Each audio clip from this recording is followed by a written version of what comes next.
नौ भुनक्तु सह वीर्यं करवावहै तेजस्विनावधीतमस्तु मा विद्विषावहै ॐ शान्ति शान्ति शान्तिः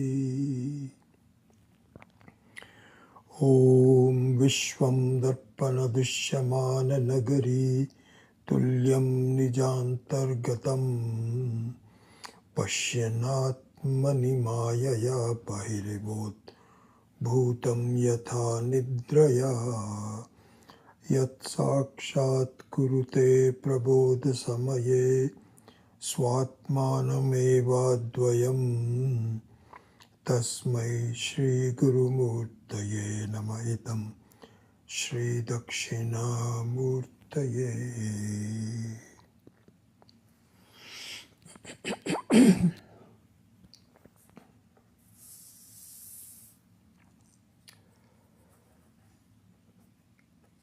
It is natural for each one of us to view ourselves and our experiences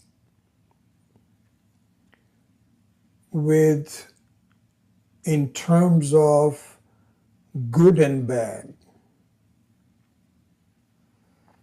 So the good and bad are what are called dvandvas, technically. So these are the two poles, the south and the north. The good and bad, pleasant and unpleasant, pleasure and pain, heavy and light, black and white, light and darkness, and so on. These are the two completely opposite ones. And then, of course, there are mixtures in between. This is what our life's experiences are. And even though our goal is everyone's goal, without any exception,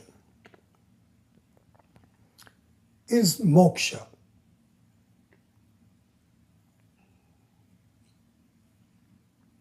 Moksha meaning a complete freedom from any sense of problems, limitations. And in our Shastra it says that Atma, you,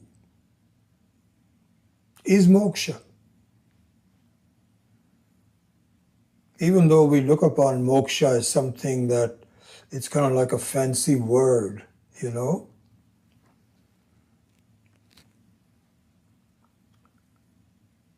And it starts out by something that I have to acquire. And the Shastra humors us for the time being. It says, okay, let him believe that. Let him think that for the time being. We won't completely challenge. But the fact of the matter is, the Atma is equals to moksha. And the Atma is mistaken not to be moksha.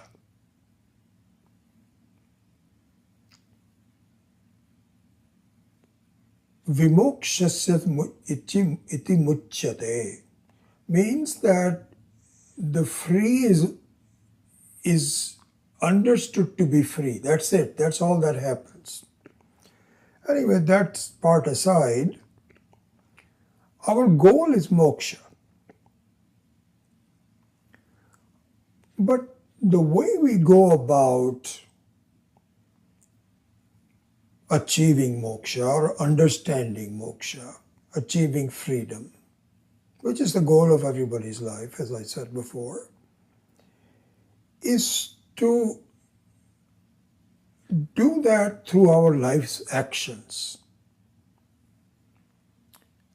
I'm only used to doing things, and I have certain tools at our disposals for doing. There basically are two types of tools. Pravritti marga and Nivritti Marga. So there are many variations of it, but fundamentally those are the two clear ways of achieving a sense of well-being in our lives. So if we find something that will make me better, I go towards it, like food. And if I find something which is very near to me, but I sense some unpleasantness, some danger, then I get away from it. That is nivritti. That's all that we do. Really, when we think about it, it's either pravritti or nivritti. And we do this through the goals in our life, which are called artha, kama, and dharma. Gaining security, having some pleasure, and leading a very clean life so that I feel peaceful. Those are the three methods. There also, pravritti and nivritti apply to all three of them. Of course, it doesn't work. The whole life passes by, and I can only say that I did the best I could. You know, I have some regrets. You ask anybody who is at the close of their lives, and they will all say, I wish I had done that. What can I do? This is the best I could do. Do you feel fully fulfilled? People will not say that. If they are honest, they will not say that. So we leave the agenda unfulfilled. But it shouldn't be like that, because my nature is pure freedom. As we said, Atma is equal to moksha. So it is very natural for everyone to achieve their natural state of being.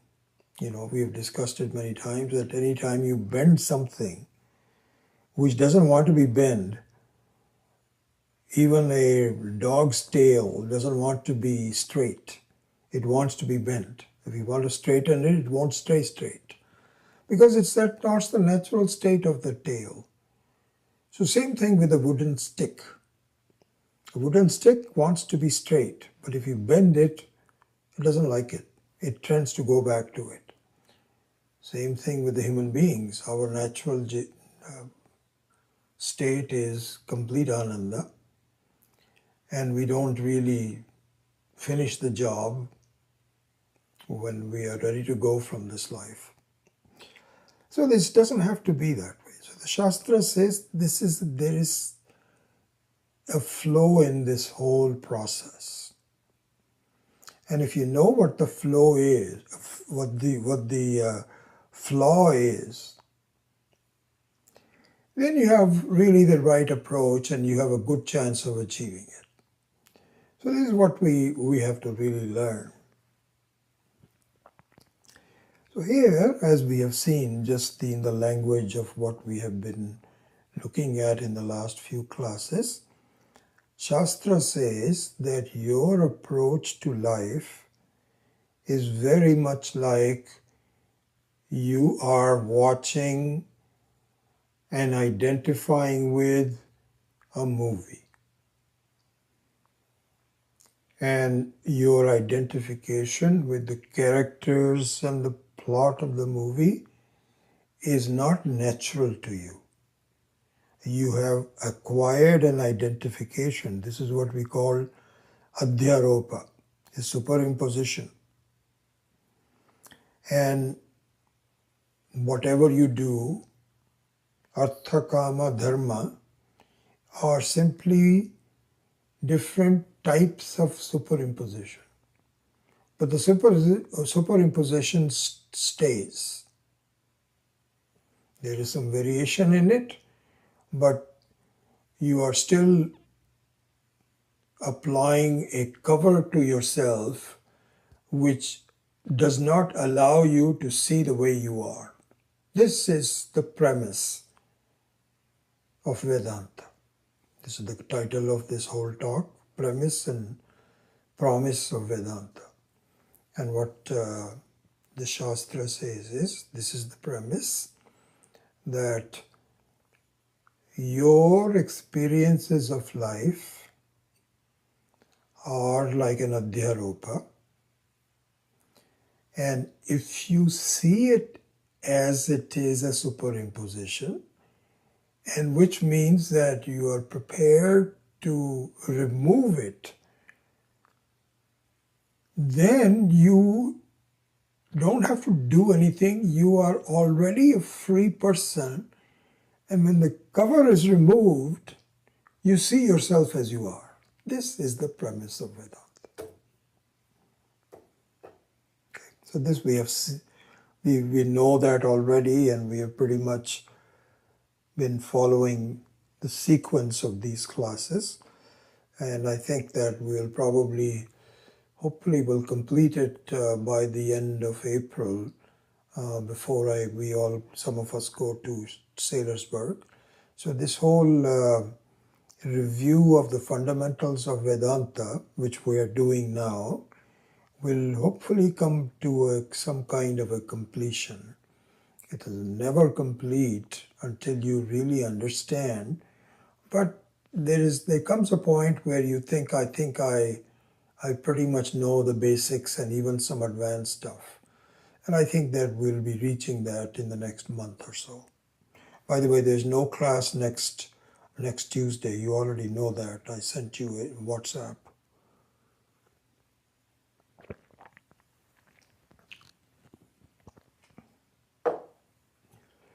So this is the premise. Adhyaropa apavada. Once you know, you don't see it as an apavada. That's the whole issue. It's so subtle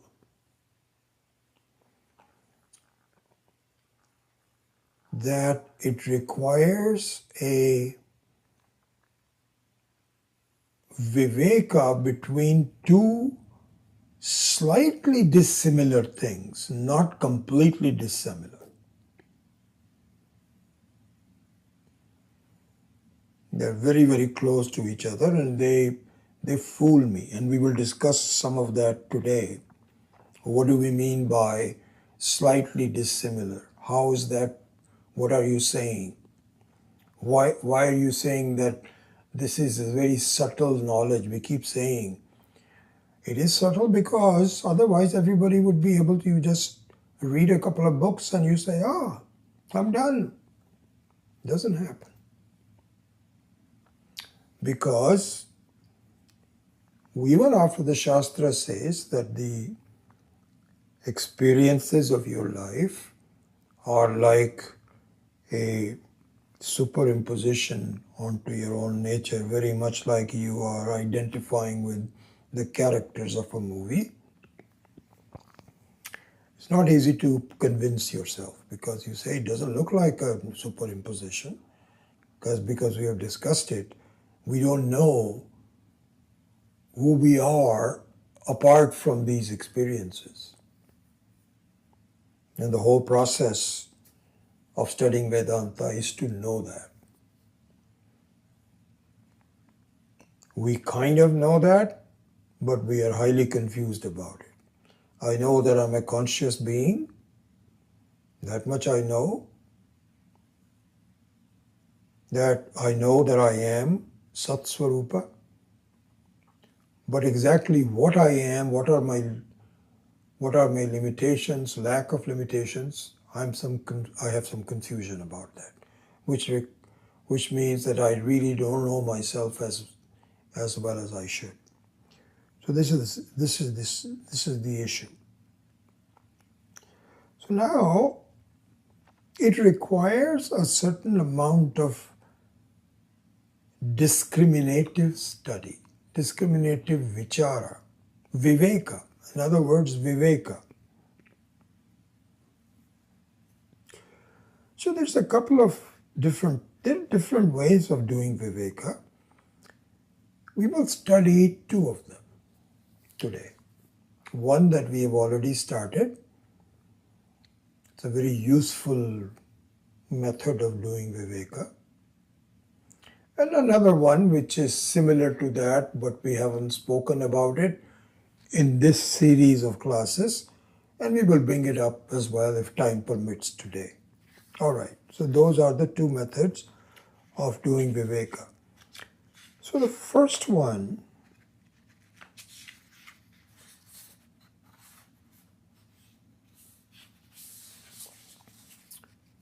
is to examine what is called Nitya.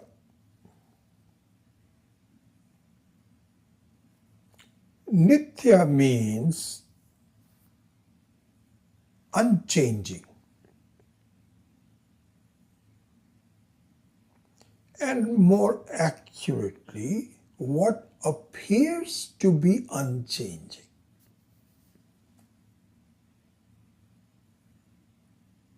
So this is important. Nitya means steady, unchanging. And Nityatvam is the quality of being Nitya, that means unchangingness, steadiness.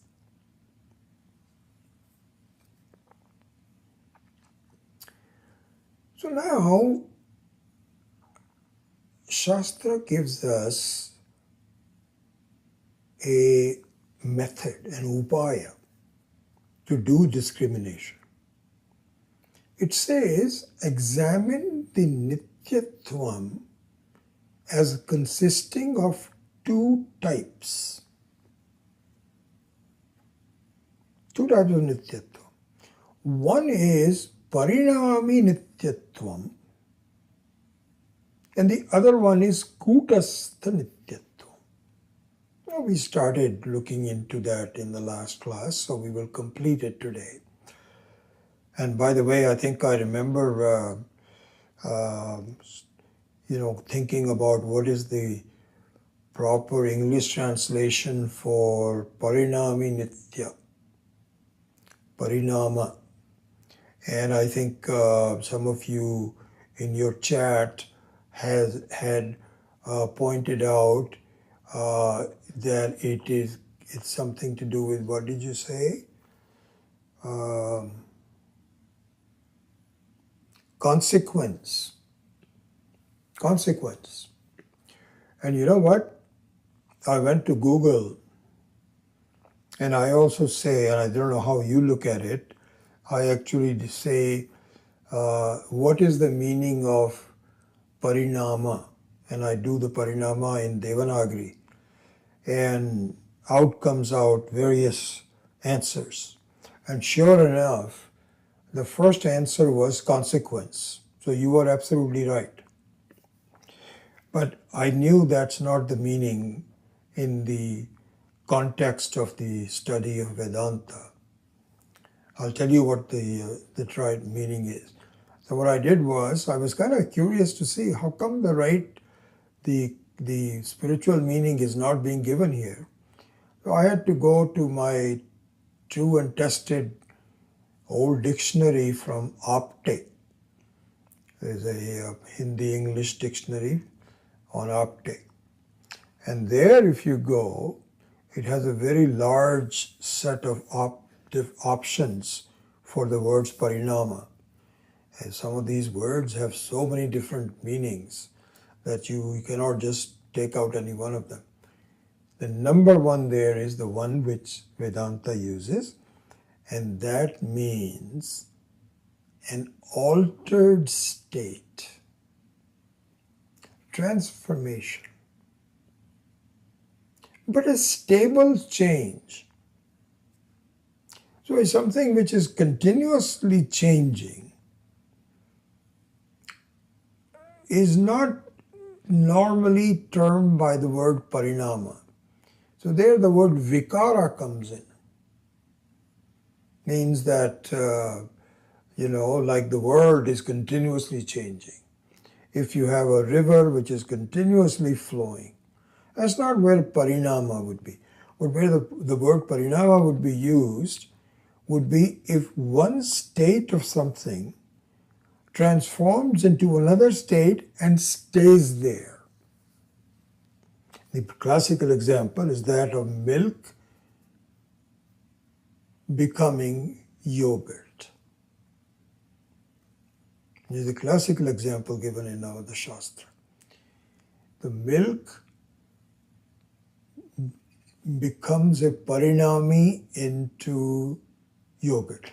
And so the meaning of that is that there was a stable state called milk. If you don't really, do the transformation, it stays as a milk.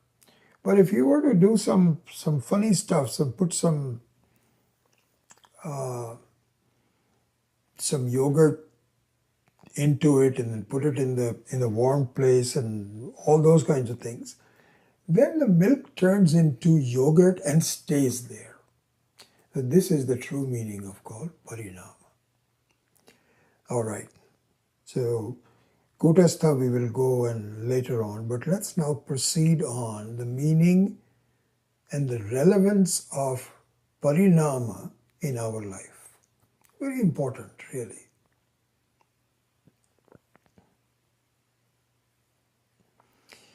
So what happens is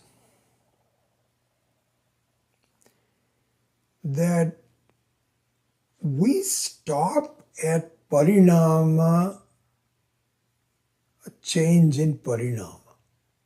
We don't go any further. We are kind of stuck there. We don't examine it any further. In effect, parinama is a relative change. Relative change. Like, for example, milk becomes yogurt. Is it going to be yogurt forever? No. The yogurt can spoil. It can turn into some funny stuff. It's not stable.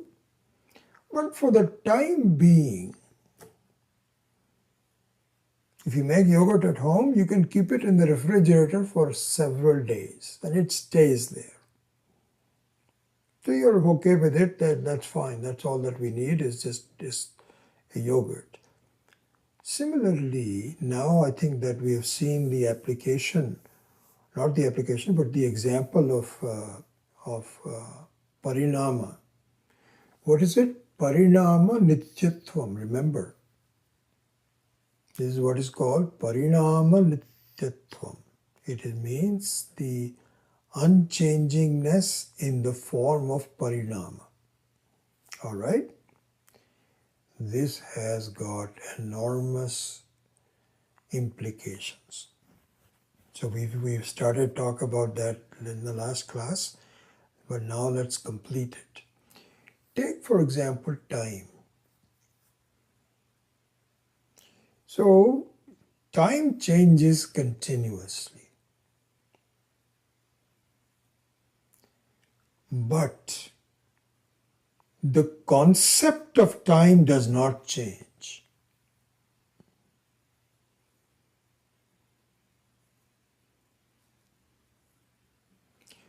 And the concept of change or concept of time can change a little bit depending on some scientific discoveries. All has to do with the speed and the Einsteinian theories and so on. But for most purposes, time is a concept and a precept which is pretty steady, isn't it? You can have a period of time which is changing, but the time as such is very steady. We all know what time means. And the same thing is true for space. The two coordinates are identical. They have different functions, but they work in conjunction with each other. You may have nearness or farness, inner and outer, but they all come under a steady understanding of what space is. So therefore, now we can say that time and space are parinami nityam. Both of them enjoy parinami nityatvam. This is what we mean by parinami nityatvam.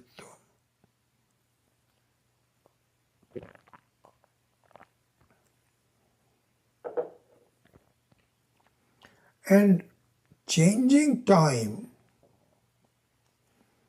points to parinami time. Changing space points to parinami space. And now comes the main thing.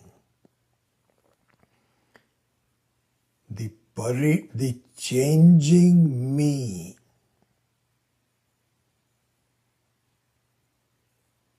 Every second I'm changing, every minute I'm changing.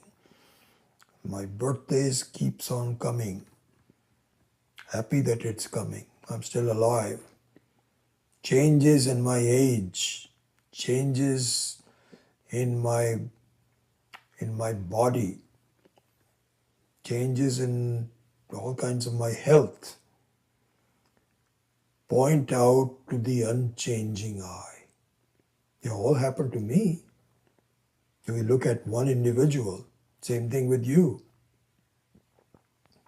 In and through all the changes, just like time, the person changes, but there is a parinami I. And the interesting thing is that the parinami I is not taken to be a parinami I. It is just taken to be I. Time is taken to be time. We are the ones who have given it the name parinami. We have a prefix that we've added to it for a particular reason, for providing a certain viveka that we will continue to do. So we say, no, time is not just, it's not independent, it is something dependent on the definition. What do you mean by, dependent on the definition? All right. The time during my waking state is not the same time as in my dream.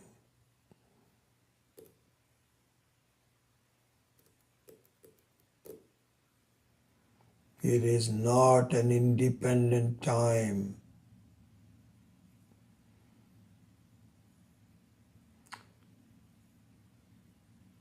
It has a different scale completely in the dream. You go through a lot. You go through a whole life. Sometimes you have a dream where you were young and then you suddenly are an old person, all in the matter of a couple of hours. So the scale of time that you and I enjoy is not the same scale of time that you and I enjoy when we are in dream. And of course, the time disappears because the time is a function of mind. And if the mind disappears in deep sleep, then the time which depends upon the mind also disappears. So don't say that this is the time is the only one. It isn't. It is still a kind of a relative I wouldn't say arbitrary, but a relative functional definition for the purposes of the life that we are currently leading. And then it becomes highly personal during our individual dreams. And of course, it disappears during the night. So the time also is not forever. This is why it is called a parinami time. So the reason we are saying this is there is something which is kutastha. There is no kutastha time. There is no kutastha space. But there is a kutastha I, which we will come to. But for the time being, here's the issue. This is an important thing to see. My life, my way of examining who I am, what is happening to me, my experiences, my future, does not cross the parinami I. This is the important thing to see. I don't see myself as a parinami I. I can see from the standpoint of your derivation of logic that yes, you're right. The changing me, the changing body, my age and diseases and all those kinds of things kind of depend on me as the person. I am the one who was young. I am the one who's now old. I was the one who was born. I was the one who will die. All those kinds of things are related to me, but that me is who I am.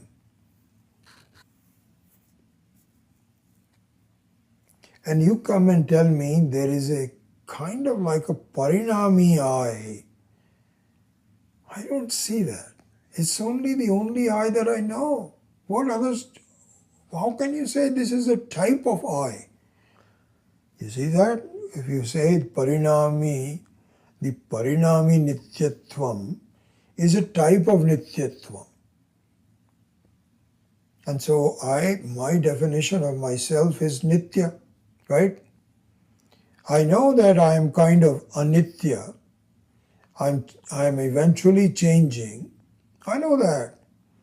But all of the action in my life is happening to me who is constant. So I am the I. Now, are you telling me that there is a type of I which is different from what I take myself to be? Yes. Yes, yes, yes. You got it. Really?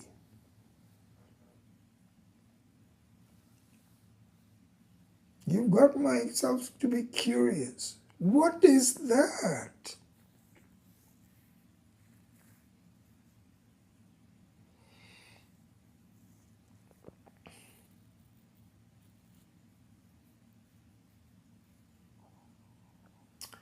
And that is the kutastha I, kutastha nityam.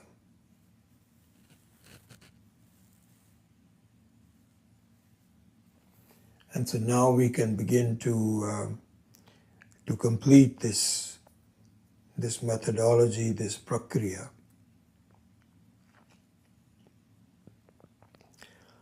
So the definition of kutastha is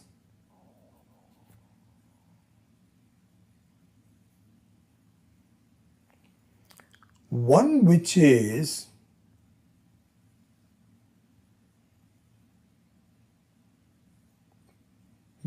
totally unchanging, not provisionally unchanging.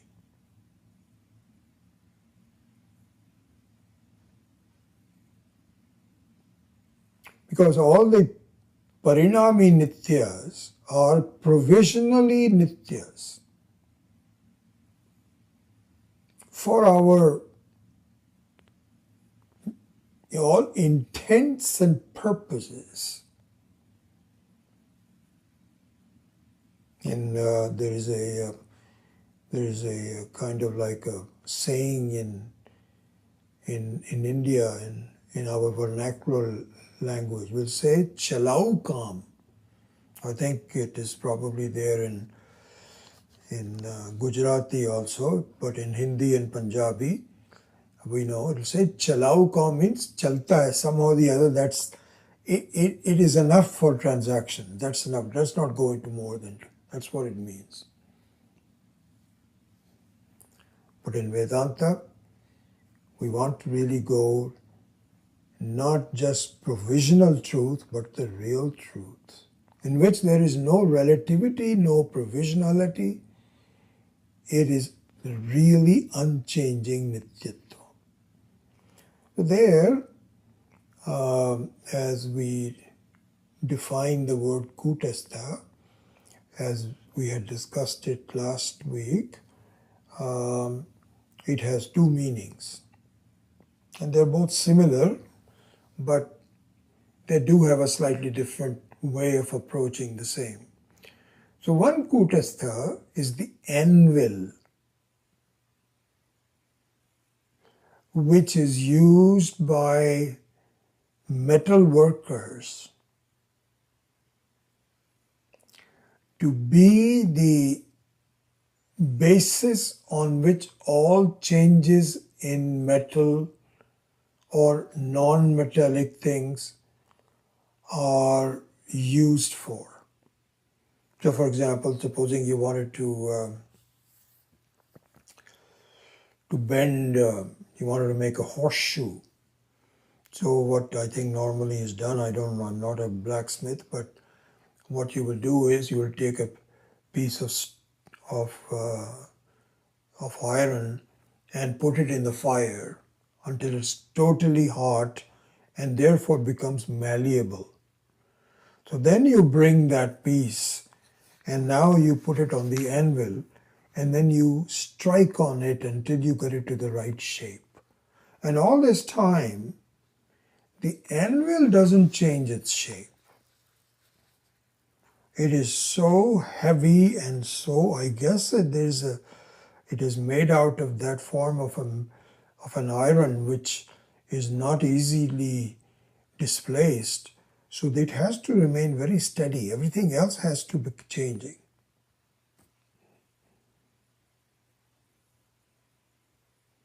And in fact,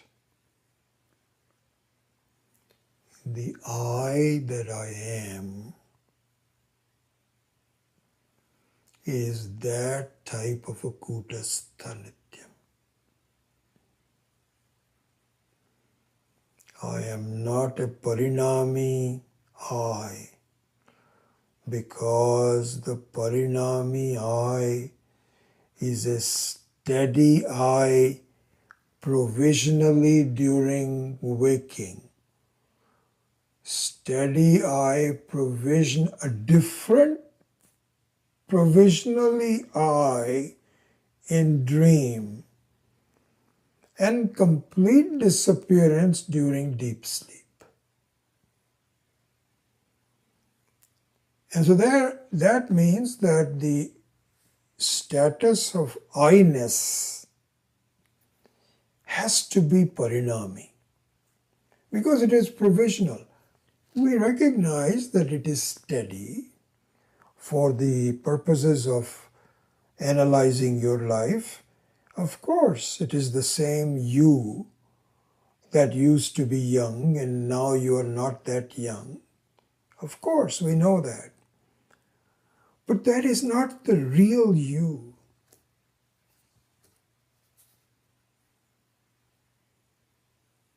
Not the real you.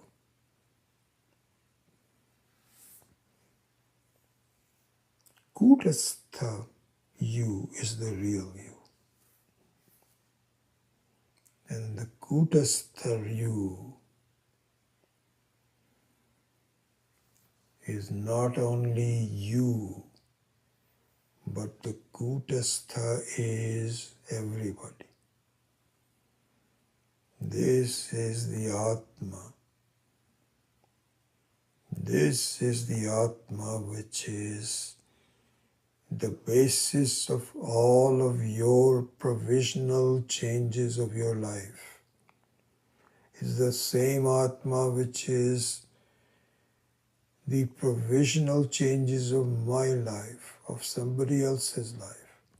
This in fact is the Paramatma. It is the Kutastha Nityam. We'll come back to it. Let me develop it further. Another way of looking at Kutastha Nityam is that it is unaffected.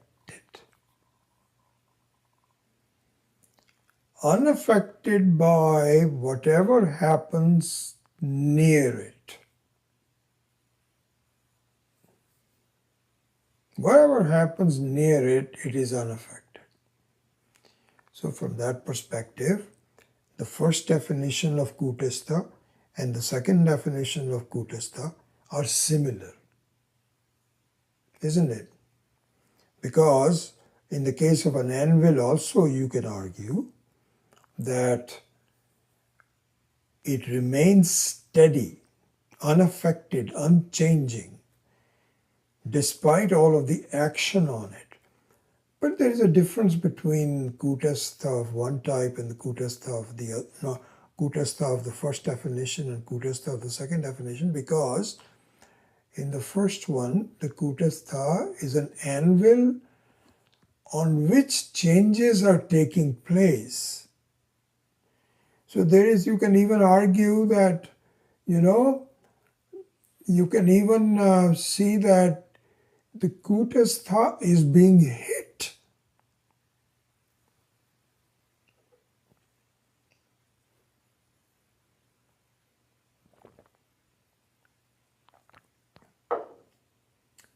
The anvil is being hit, isn't it?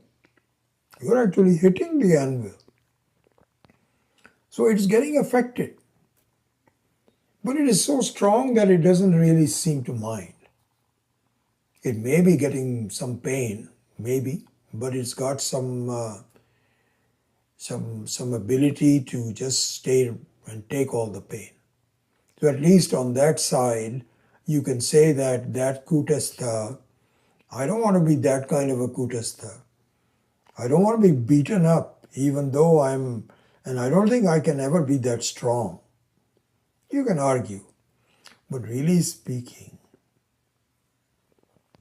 the second type of Kutastha is the one where the changes don't even touch me. I am not beaten up by it. There is an appearance,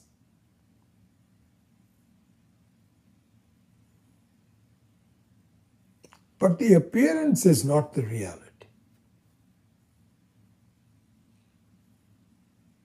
Like for instance, if there is sunlight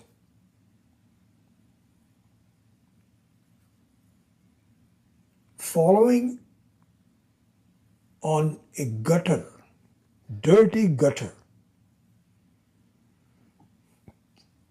and becomes seemingly one with it. See, the light of the sun becomes one with the gutter, because otherwise you cannot see the gutter.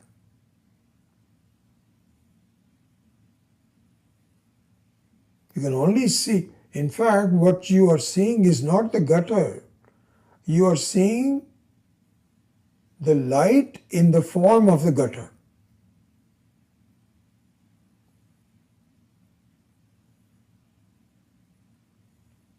But is it affected by the gutter? No.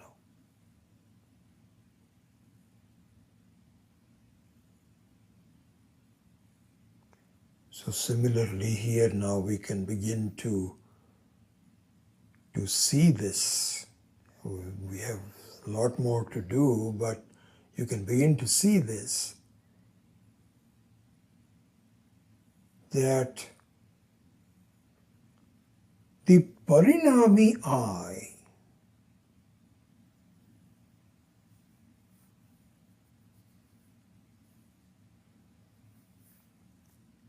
may be affected by sukha dukkha and the dvandvas.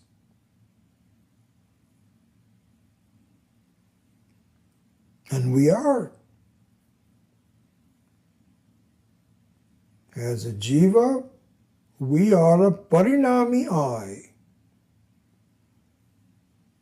And the parinami I is on the same level as the things that affect it.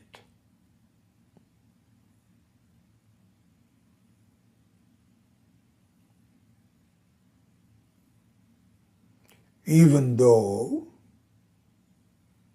the parinami I goes on.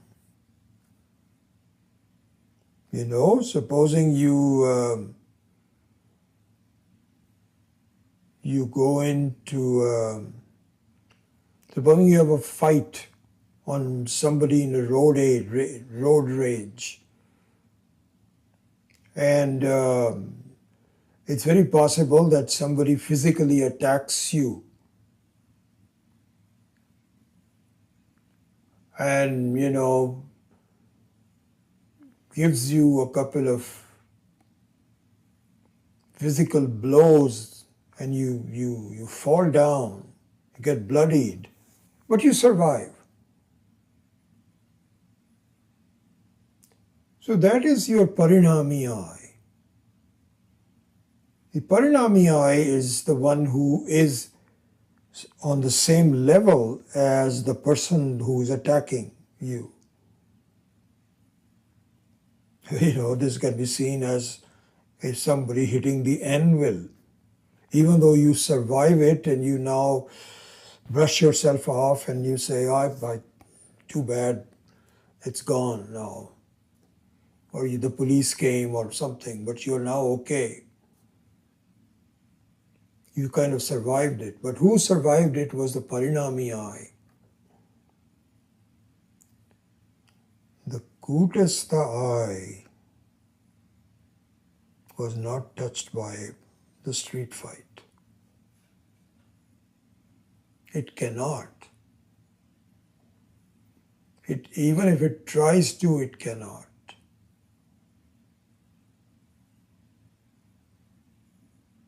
So this is what the Mundaka Upanishad says. Dva suparna sayuja sukhaya. Two birds are sitting on the branch, and one of them is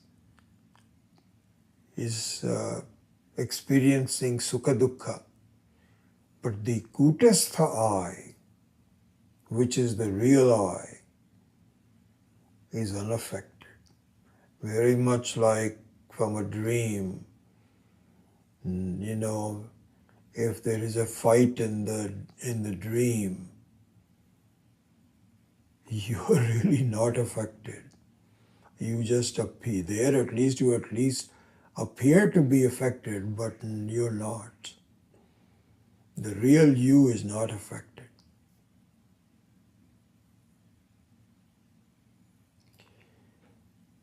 So this is the meaning of doing a viveka on nityatvam. The nityas are different. So what we need to do, now we can complete this whole analysis a little bit, and then I want to go back to another way of doing viveka. A separate, I've mentioned to you there's another way to do viveka. There are several ones, but this is a viveka of constancy, of nityatvam.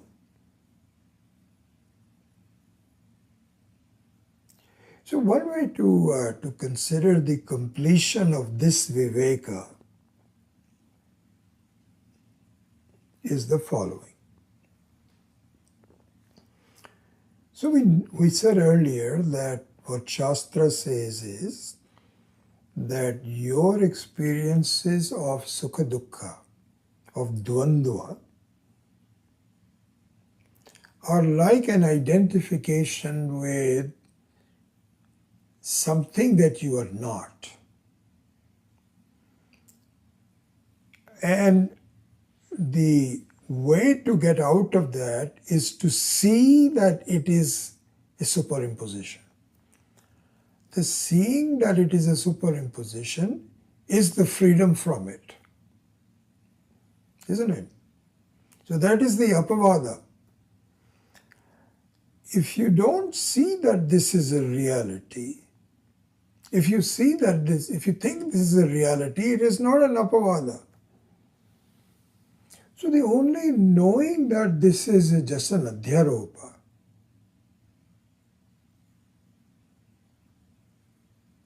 is not enough. You have to understand the consequences of apavada. Okay? All right. If we follow this sequence, then we'll go to the next step. What happens is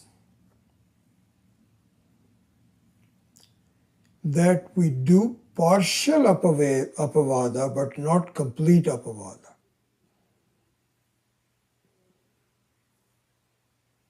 What do we mean by that? Partial apavada, not a complete apavada?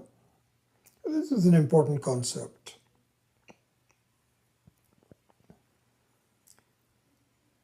I get hung up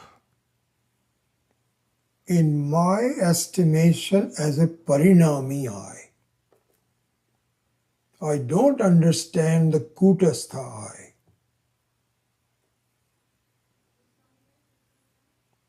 I stay at the parinami I level only. And the way I do that is because I can get rid of things that I see in life as being different from me. That I can see. That's the drishya viveka. You are not what you see. This I can follow. I can follow this. It was interesting. I think I was telling you this, that there was a class of of 8 or 10-year-old boys and girls, and Kumut Singhal used to take a Purna Vidya class in her garage several years back in Milpitas. And so she used to teach this class for a year. And then when she graduated everybody, she would invite people, myself also, to graduation of her class. And these were pretty young, 8, 10, 11-year-olds. And I was really impressed by their understanding of the logic of Drik and Drishya. And Kumud did a very good job of really giving them examples of it, and all of that was all done. And so when they presented in the form of dramas, they will say, I still remember, you are not what you see. You are different from it. So what I'm saying is that part even an 8 or 10-year-old can understand, let alone a full adult. And then, we stop at that level. We find that I'm different from what I see, and therefore I'm okay. I'm not affected. I can just close my eyes. Then why am I getting affected by it? I'm not affected by it, and I'm going to be okay. in the doing so, what I fail to recognize is that I am not getting rid of the person who is the parinami I.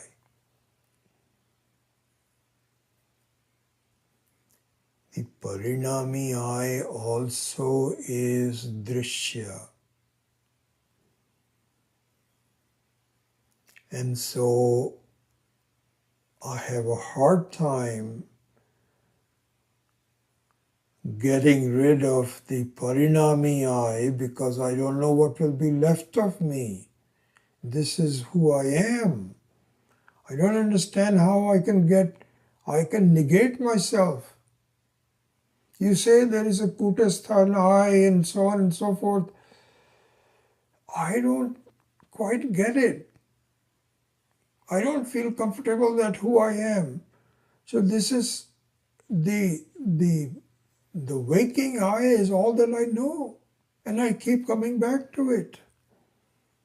After the dream is over and the night is over, I go back to myself. This is reality. So this is my feeling.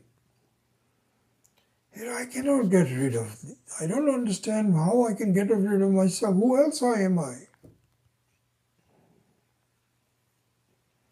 So therefore, Shastra says, listen,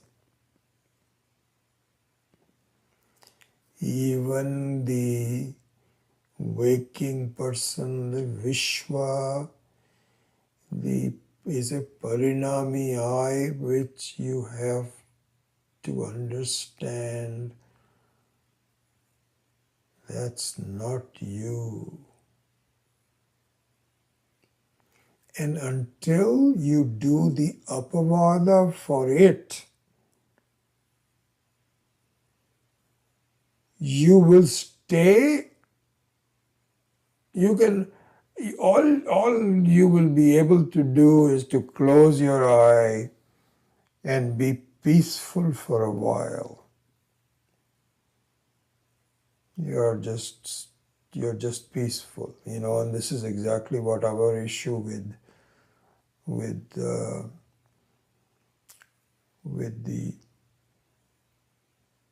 yoga thinking of yoga. Because in the yogic thinking, you just control your thoughts, you sit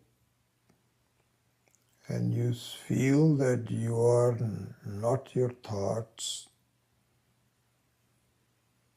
you are just the I. That's who you are. And somehow, I don't follow yoga, and therefore all of the various precepts that might be taught in it, the Raja Yoga and all of that, I don't understand that. I kind of understand it, but I don't follow it. And so you just remove all the thoughts of the world and yourself, and you just be very calm and if you are not able to do it very much or very often, then try to do it more. Abhyasa. You just have to do more and more of this. Keep doing it. And one day, you'll be like me, the yogic teacher says. I'm able to be calm most of the time. So here in this whole process, we ask, are you the person still there? Yes. But I am calm. I am there, but I am thoughtless.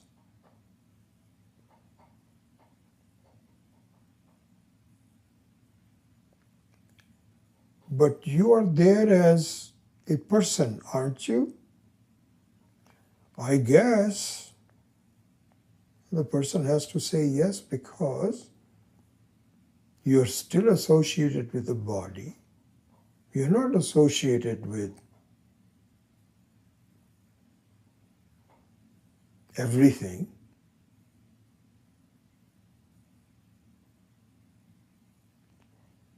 And so the person is not given up. This is the issue. There is an apavada which is not complete. And the person will not be given up until you fully understand who you are. How is that going to happen? Well, this is what we have to do. We have to study. This is what we have to think about. It's truth. I'm not a limited person. As we saw in the answer to the Saturday quiz that I had, that the very reason for my being a human being, jiva, is to understand I am not a jiva. I'm the whole thing. This is the Atma Vidya, Brahma Vidya. Vedanta is not fooling around. It's not just making you kind of happy for a while, peaceful for a while. No. It says the peaceful state is not you. That may be parinami I. That is not kutastha I.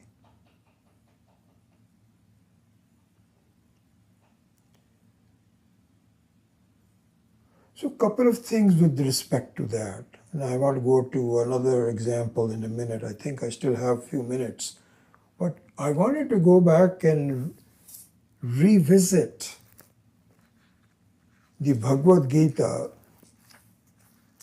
chapter 4, verse number 11, which I mentioned last time.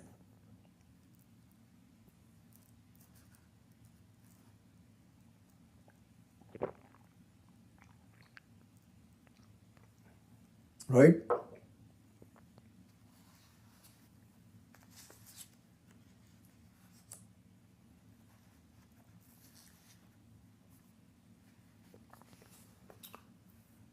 So let's visit that and I'll try to understand this, because I remember this particular verse, as many other shlokas, used to trouble me. Because on one hand, I had Shraddha in whatever is being said, obviously, by Lord Krishna and also by my own Guru. But on the other hand, I couldn't quite understand all of this. So let's understand this and see how the relevance of the Adhyaropa and Apavada context that we are studying, how that applies to this. So let's look at that. First, let me read this again. So this is chapter 4,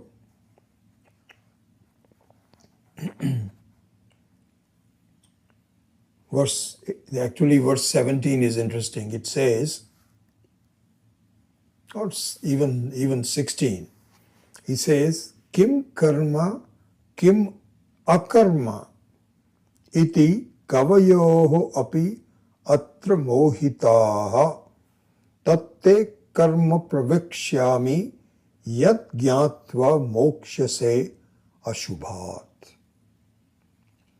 So he says, first of all, Lord Krishna tells Arjuna, listen, what is the true meaning? What is the true understanding of what action is and what is non-action is very difficult. It's not easy.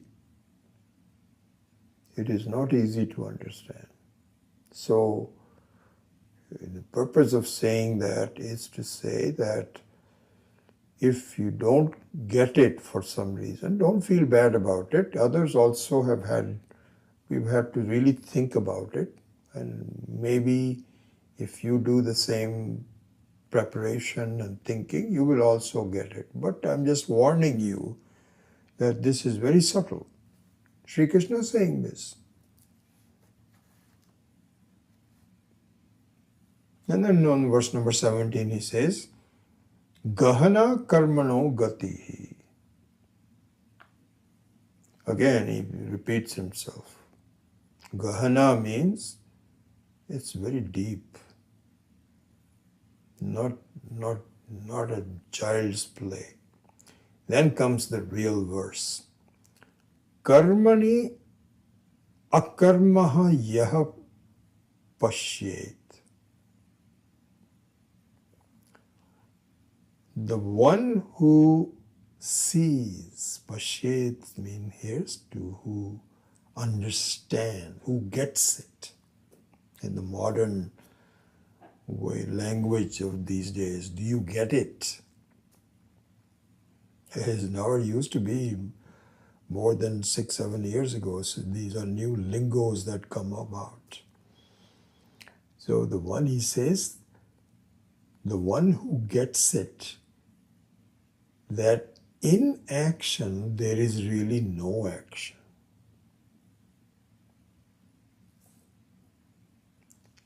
Karmani akarma yaf pashyet.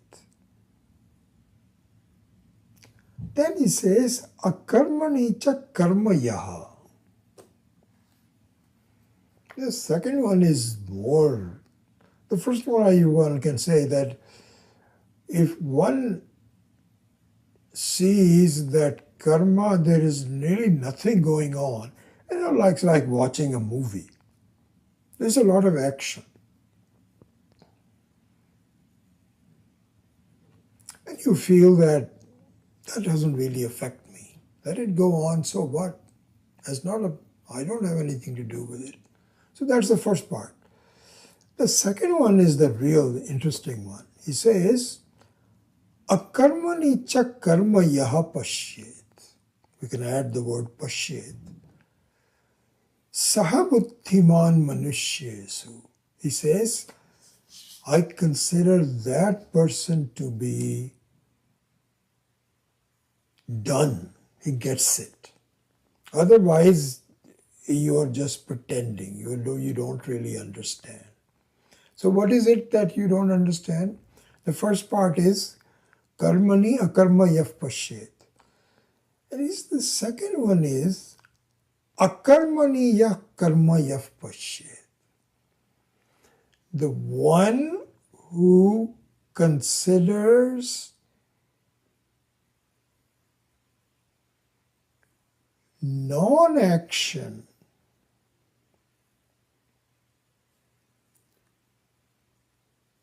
to be not what it is. It is not freedom. Non-action is not freedom. It is still binding.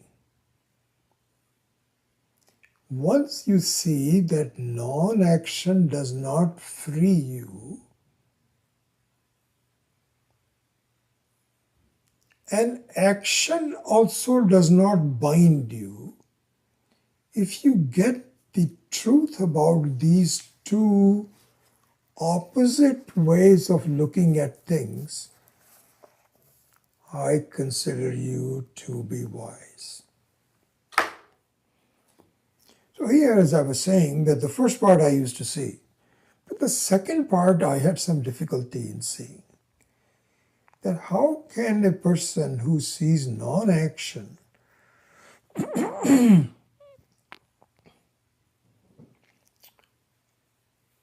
who sees, how can we see the non-action to be binding?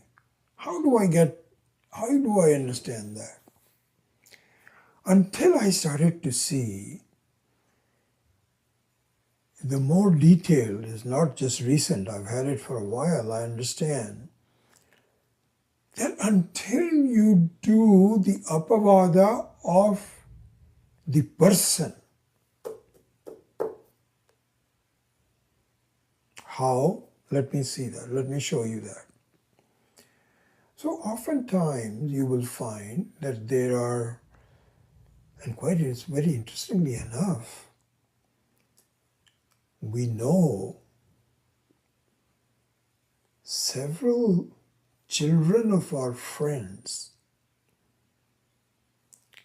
We are lucky that our children are not like that. But we know of 4 or 5, I don't know, 3 or 4, I don't know, some more than 2 or 3, who have gotten into a habit of just withdrawing from the world and not doing anything.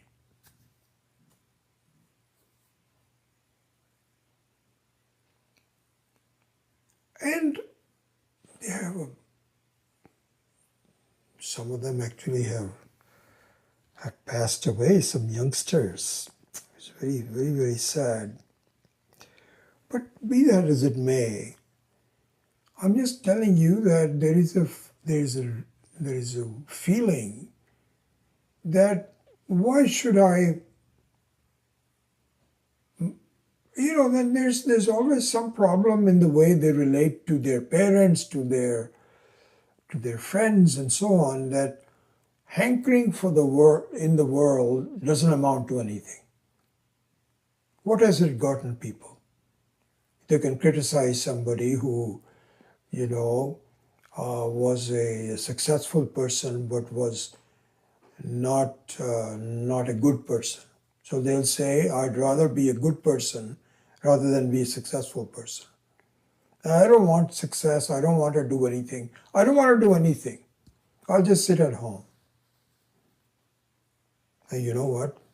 In almost all cases, they became burdens on their mothers and fathers. We still have some people like that. And so the idea is that somehow I am not going to do anything. I'm just going to just close my eyes and relax. I'm just relaxing. And somehow in relaxation there is freedom.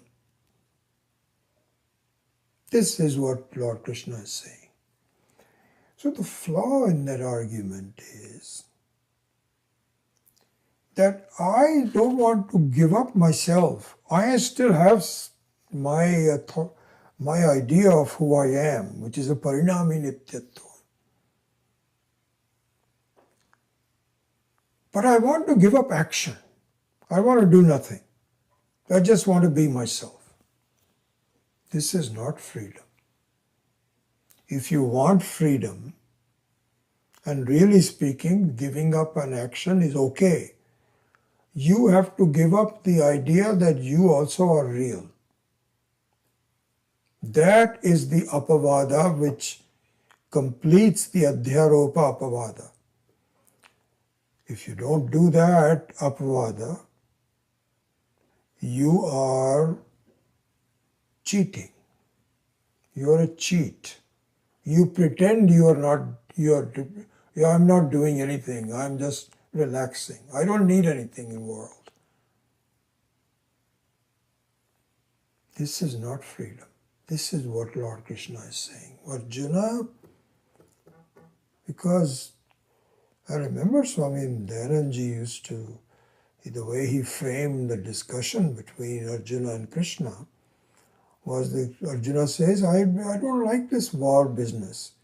You yourself have said that this is not the way to lead one's life. You've always told me that I should really be doing meditation and so on and so forth. Now I want to do meditation. I just want to go to Rishikesh and I don't want to fight.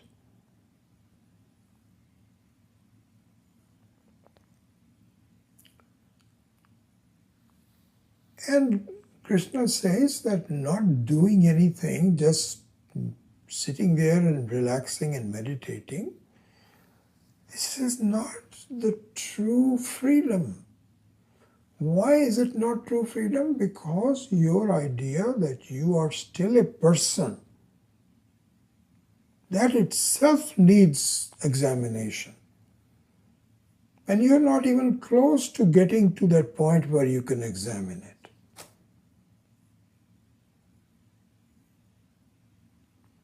So therefore, this comes back to it. Now I'm running out of time to talk about the other Viveka. Hopefully we'll do that some other class.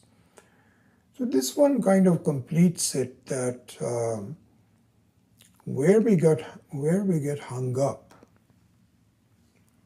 is not going beyond parinami nityatva. We don't understand what kutastha nityatvam is, and in fact the whole idea of examining the three states and how turiya is not affected by any one of them, all of that is a way of explaining kutastha nityatvam. But in a very short summary, the analysis and viveka of the types of nityatvam is a good way to look at it. So with that, we'll close the class today. And when we meet again 2 weeks from now, we will look at some other topics for a few 2-3 weeks. And then I think that we will complete this section. Okay? All right. Om asatoma satgamaya tamasoma jyotirgamaya mrityorma amritam gamaya. Om purnamadav purnamidam purnat purnamudachyate purnasya purnamadaya purnameva vashishyate. Om shanti shanti shanti. Harihi Om. Shri Gurubhyo Namaha. Harihi Om.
Jaya, I can see.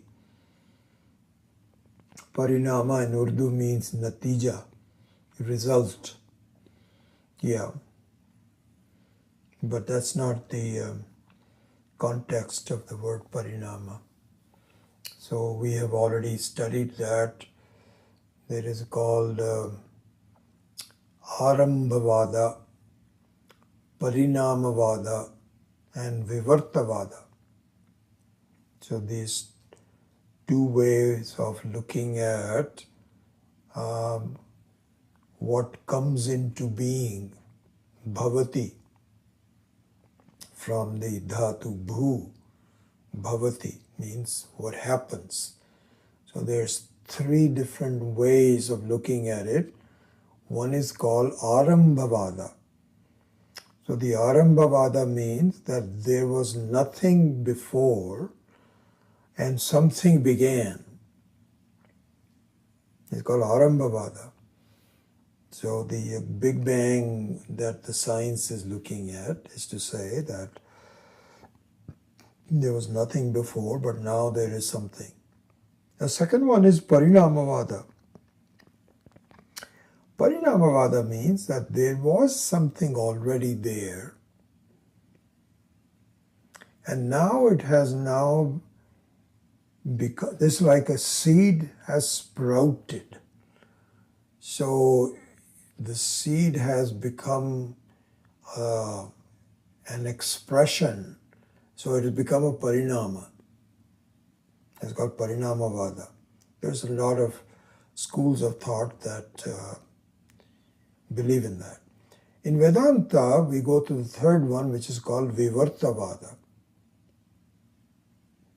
In fact, I think I've mentioned this to you. This is something that sticks in my mind. Swami Dayanandji's definition of Parinamavada. He says, Swaswarupa Parityagena Rupantara Apatti iti Parinamavada. Swaswarupa Parityagena Swarupantara Apatti iti Parinamavada.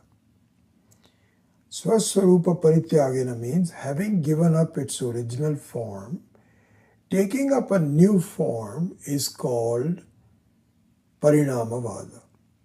So the example of the milk and yogurt that I gave applies, that having given up its form as a milk, it permanently becomes yogurt. All of it.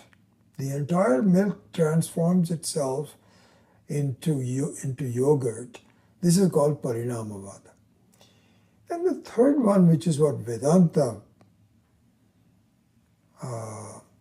is espousing, is Vivartavada.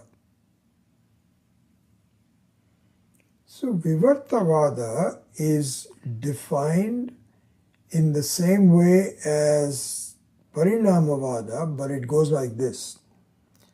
Swaswarupa Apparityagena Rupantara Apatti iti Vivartavada.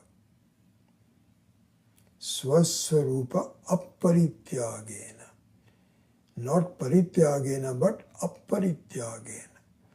Meaning, without giving out its original form, if it takes a new form, never giving up its own form, but appearing to get a new form is called Vivartavada. This is our view. So, Parinama is possible in Vyavaharika Sat, but not possible in Paramarthika Sat. One which is Paramarthika Sat means, we've done all these things. So we have Pratibhasika Sat, which is subjective reality. Then we have Vyavaharika Sat, which is objective reality, but still relative reality, still Parinama. Then we have Paramarthika Sat, which is reality, no prefixes.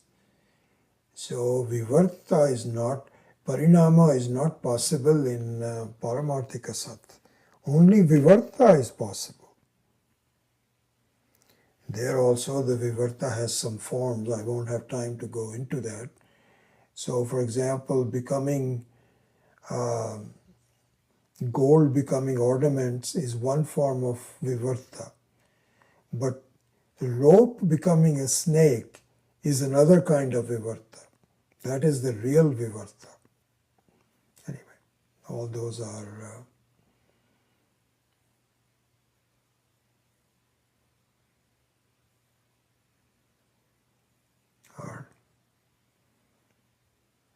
Bharat not accepting kingdom as per Mother Kaikei's wish. Not accepting kingdom as per Mother Kaikei's wishes. That's many which Purushottama Krishna may be saying, my view. Sorry, Keshav, I don't understand this and I don't think this is relevant to what we are doing. Anyway, Okay.